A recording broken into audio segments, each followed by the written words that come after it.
আমাদের দুঃখ হয়, কষ্ট হয় যখন আমরা দেখি যে আওয়ামী লীগের সভানেত্রী তিনি তার বক্তব্যের মধ্যে দিয়ে বলেন যে কি এমন ঘটলো যে বাংলাদেশে অতি বাম অতি ডান একসাথে তারা আজকে আমাকে উৎখাত করতে চায়।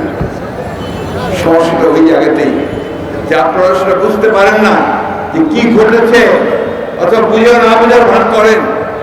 আজকে শুধু অতি বাম অতি ডান নয়, আজকে সমগ্র বাংলাদেশের কিছুক্ষণ আগে তারা বলছে সমস্ত মধ্যপন্থী শুধু নয়, সব মানুষ যে কোনো পঞ্চায়েত হোক তারা মনে করছে যে এই সরকারের আমলে তাদের ন্যূনতম যে অধিকার সেই অধিকারটুকু কেড়ে নেওয়া হয়েছে।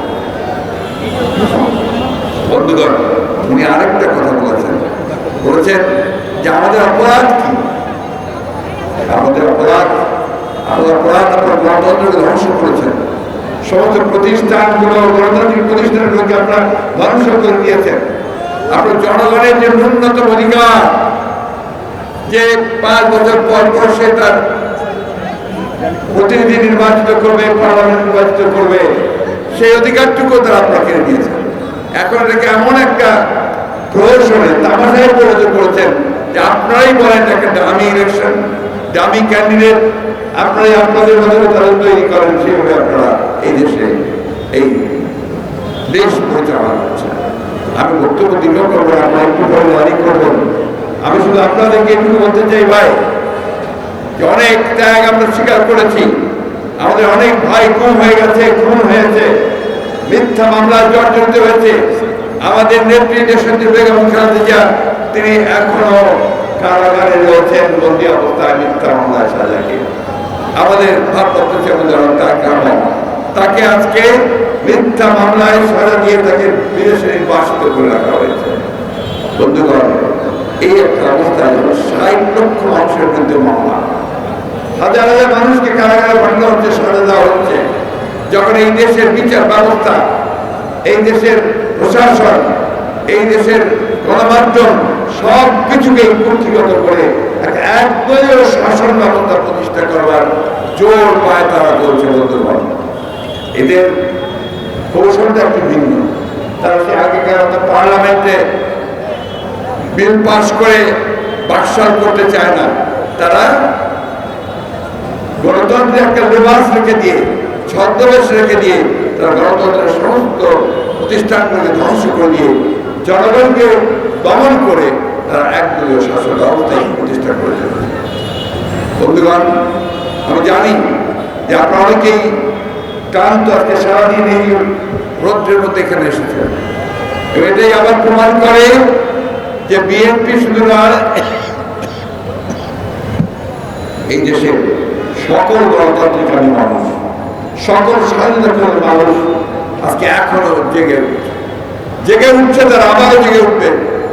বন্ধুগণ, আমি অনেকবার বলেছি যে বিএনপি হচ্ছে সেই ফিনিক্স পাখির মতো, যে সমস্ত ধ্বংসাবশেষ থেকে আবার জেগে উঠে এবং জেগে উঠে সে তার টাকা ছড়িয়ে আবার সেই আন্দোলন, বিপ্লব ও স্বাধীনতার কথা, গণতন্ত্রের কথা বলতে পারে।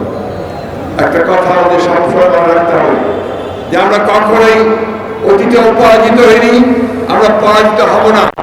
আমরা আমাদের যে লক্ষ্য, বাংলাদেশে আমরা গণতন্ত্র প্রতিষ্ঠা করবো, ভোটের অধিকার ফিরিয়ে আনবো। অনেকে বলে যে বিএনপির সংগ্রাম, এটা বিএনপির সংগ্রাম নয়, এটা এই দেশের মানুষের অস্তিত্বের সংগ্রাম। তার যে অধিকার, সে অধিকারকে ফিরিয়ে আনার সংগ্রাম। সেই অধিকার ফিরিয়ে আনার জন্য বন্ধুগণ আমরা অনেক ত্যাগ স্বীকার করেছি, আমাদেরকে আরো ত্যাগ স্বীকার করার জন্য প্রস্তুত থাকতে হবে। তাই আজকে এই মে দিবসে আমরা আহ্বান জানাতে চাই বাংলাদেশের সকল মানুষের কাছে, সকল রাজনৈতিক দল, প্রতিষ্ঠান, সমস্ত সংগঠনগুলোর কাছে, আজকে আপনার এই বিশেষ করে শ্রমিক শ্রেণীর মানুষের সবচেয়ে বেশি নির্যাতিত আপনারা, দ্রব্যমূল্য আপনাদের সকলেরই নিয়ন্ত্রণের বাইরে চলে গেছে। আপনাদের সন্তানেরা ভালো স্কুল পায় না, তারা ভালো খেতে পায় না, তারা একটা মাথার উপরে ছাদ পায় না। বন্ধুগণ, আজকে সংবাদপত্র পত্রিকায় আছে এখনো শ্রমিকেরা তাদের ন্যায্য মজুরি পাচ্ছে না, এখনো এই কাঠফাটের উত্তরে তা কাজ করছে কিন্তু প্রপার তাদের মজুরি পাচ্ছে না। তাই বন্ধুগণ, আজকে আসুন জ্বালানি মূল্য আজকে দেখুন আবার তারা জ্বালানির মূল্য বৃদ্ধি করেছে। এই মূল্য বৃদ্ধি করে কার লাভ হয়? লাভ হয় তাদের যারা এখান থেকে মুনাফা নিবে।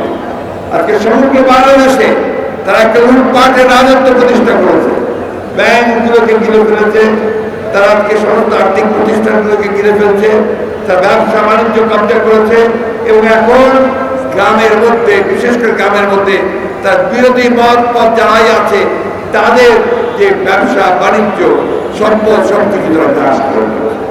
তাই বন্ধুগণ, এখন আর আমাদের চুপ করে বসে থাকতে চলবে না, আমাদেরকে জেগে উঠতে হবে। আমাদের সকলকে আজকে ঐক্যবদ্ধ হয়ে আমি আহ্বান জানাচ্ছি, আজকে সকল রাজনৈতিক দল, মত পথ, সংগঠন, ব্যক্তি, বিশেষ করে শ্রমিক সংগঠনকে আপনারা সবাই ঐক্যবদ্ধ হন, আপনাদের অধিকারকে আপনারা ফিরিয়ে আনার জন্য আন্দোলন সংগ্রামে ঝাঁপিয়ে পড়েন এবং আন্দোলন সংগ্রামের মধ্যে দিয়েই আমরা আমাদের যে কৃত লক্ষ্য, জনগণের যে ভোটের অধিকার, সেই অধিকারকে আমরা ফিরিয়ে আনবো, শ্রমিকদের অধিকারকে ফিরিয়ে আনবো, কৃষকের অধিকারকে ফিরিয়ে আনবো। এই হল আজকে মে দিবসের আমাদের অঙ্গীকার। এতে আপনাদের সকলকে রেখে বক্তব্য রেখে শুভেচ্ছা জানিয়ে বক্তব্য শেষ করছি। আসসালামু আলাইকুম, খুদা হাফেজ, বাংলাদেশ জিন্দাবাদ।